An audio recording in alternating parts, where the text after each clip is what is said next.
altura de ese apoyo. Así que, preparando ese 200 aniversario de la muerte de Goya, que va a ser importante, hemos querido acercarnos a los misterios del arte con ese acento especial, como muy bien decías, en la figura de Francisco de Goya.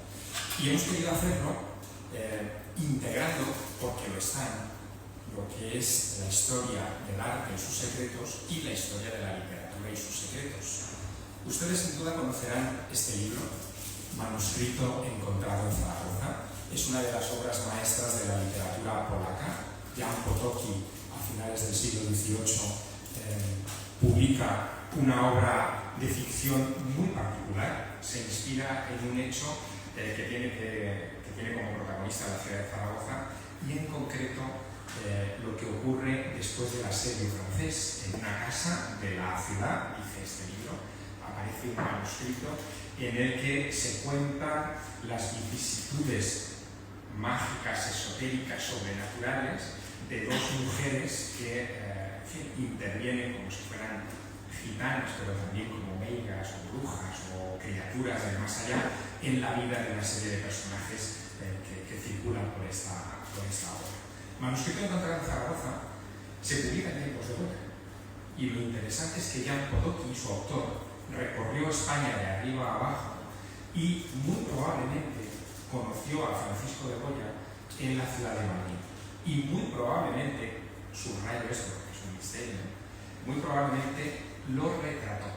Hay una serie de cuadros no identificados, retratos de Goya, que se están tratando de encajar con la figura de este insigne escritor y noble polaco, Jan Potocki. Así que ahí, partiendo de esa mezcla entre literatura, Zaragoza, Goya y misterio, surge el motor de la edición de este año de Ocultura. Saben ustedes que Ocultura es un neologismo, un término que pretende reivindicar que detrás de toda actividad cultural hay elementos ocultos por distintas circunstancias y avatares históricos que merece la pena ser explorados y reivindicados, y lo hacemos desde un punto de vista muy riguroso y serio. No estamos hablando de superstición ni de magia en el sentido más amplio de la palabra, sino de cultura en cualquier caso, y eso es lo que inspira toda la actividad de este año, de este 8º encuentro internacional. El miércoles 29 de octubre inauguraremos con 2 conferencias de 2 premios Planeta, no es el mío. Hablaré del arte como puerta a otros mundos, será una introducción general al mundo de los enigmas del arte. Pero después, Dolores Redondo, que saben ustedes que es internacionalmente conocida por sus novelas negras y en concreto por la trilogía de Baztán, es una experta en brujería navarra, que no está muy lejos de la brujería aragonesa, como ustedes saben, y que nos va a desgranar la influencia de la brujería en la obra de Goya, que, como ustedes sabrán y verán desde el propio cartel de este año, está más que presente. El jueves tendremos esa conferencia que interesa tanto a Pedro Ollocki, que son los rostros malditos de Goya.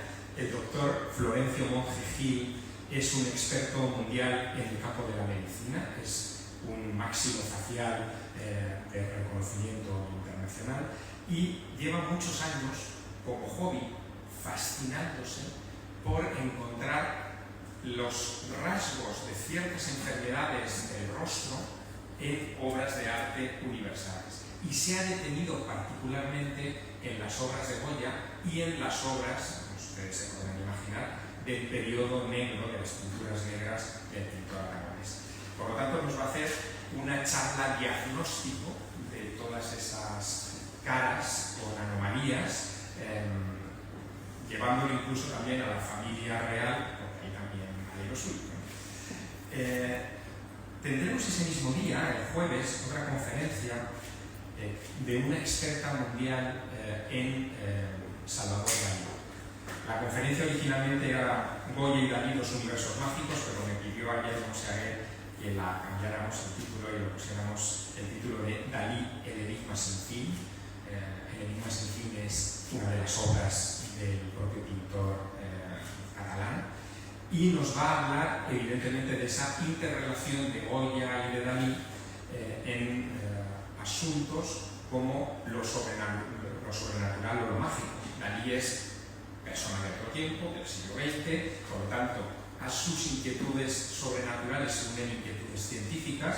Él habla mucho de la cuántica, del átomo, todo eso está muy representado en la obra de Dalí, pero hay mucho también de alquimia, de magia, de brujería, porque lo que perseguía Dalí fundamentalmente con su arte era la inmortalidad. Él quería ser inmortal, no quería morir. Y esa búsqueda de la inmortalidad la buscaba en la genética, porque es hijo de su tiempo, la buscaba en el átomo y en la cuántica, porque es hijo de su tiempo, pero la buscó también en la alquimia y la brujería, porque la heredó de autores, de pintores tan notables como Goya, que ejercieron su influencia también en el pintor ampurranés. El último día de Ocultura, que será el viernes 31 de octubre, víspera de Todos los Santos, hemos preparado una actividad muy intensa.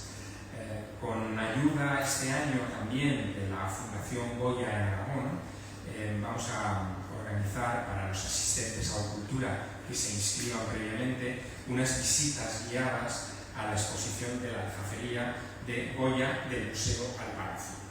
Todo eso lo vertebraremos a través de una página web que se da a conocer en los días del evento y que nos permitirá dosificar las entradas para que los asistentes a este encuentro que quieran pues puedan acudir a esta exposición y recibir las explicaciones por parte de expertos. También ese mismo día nos visitará y grabaremos en directo un programa de Radio Nacional de España, que empezó a emitirse en las madrugadas de los fines de semana de la radio pública en 1987. Estamos hablando de uno de los programas veteranos de la radiodifusión española, y el equipo de Espacio en Blanco se desplazará a la sede de Ocultura en la Caja Rural de Aragón, en la calle Coso, para grabar allí con público un programa dedicado a Ocultura y a lo que estamos haciendo en vísperas de la Goya. Creo que también eso, desde el punto de vista de la difusión nacional del evento, es más que notable. Tendremos como conferenciante ese viernes a Clara Tahoces. Clara Tahoces es descendiente de una de las mujeres más veces retratada por Goya, la condesa de Chinchón, y nos va a contar cómo para la condesa y para el palacio que ella tenía a las afueras de Madrid, Goya pintó sus famosos aquelarres y sus pinturas más mágicas o más esotéricas. Así que yo creo que también va a ser una oportunidad interesante de ver de la mano de alguien con línea dinástica, con los personajes de las obras de Goya, cómo es la trastienda de esas pinturas y cómo se ejecutan. Y cerraremos este ciclo de 2025 de Ocultura con una invitada muy especial, que es Catherine Neville. Catherine Neville es una escritora que se hizo muy famosa en todo el mundo, pero particularmente en España, con un libro que publicó en 1988 que se llama El Ocho.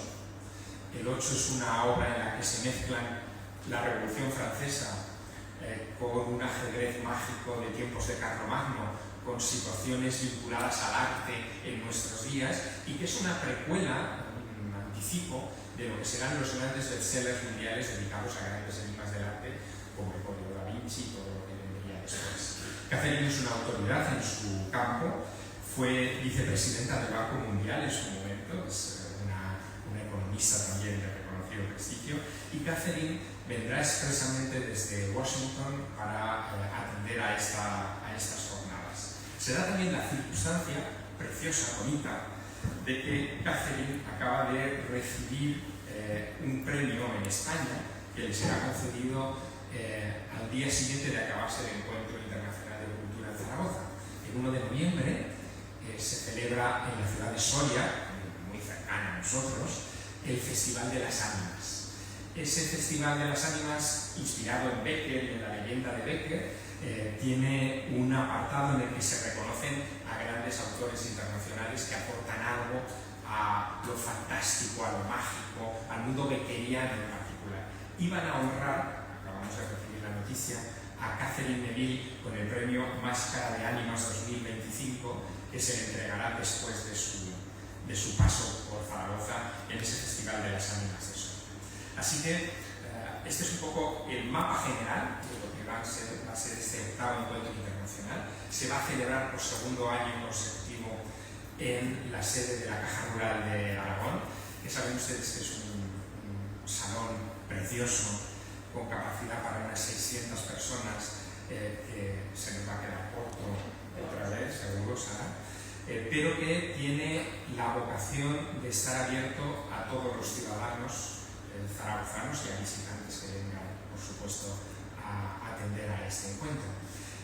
Es entrada libre y gratuita hasta completar aforo. Todo eso forma parte del esfuerzo económico de las instituciones que nos apoyan y durante esos días, por supuesto, tendremos también la oportunidad de acercarnos a estos escritores que nos van a acompañar, de pedirles firmas de libros, de hacernos fotografías con ellos, de compartir nuestras ideas y de convertir la ocultura, lo que está oculto en la cultura, en cultura. Creo que ese es el espíritu de este encuentro, que preludia el 200 aniversario de la muerte de Francisco de Goya, que va a ser palabra mayor en esta ciudad y en esta comunidad en 2020.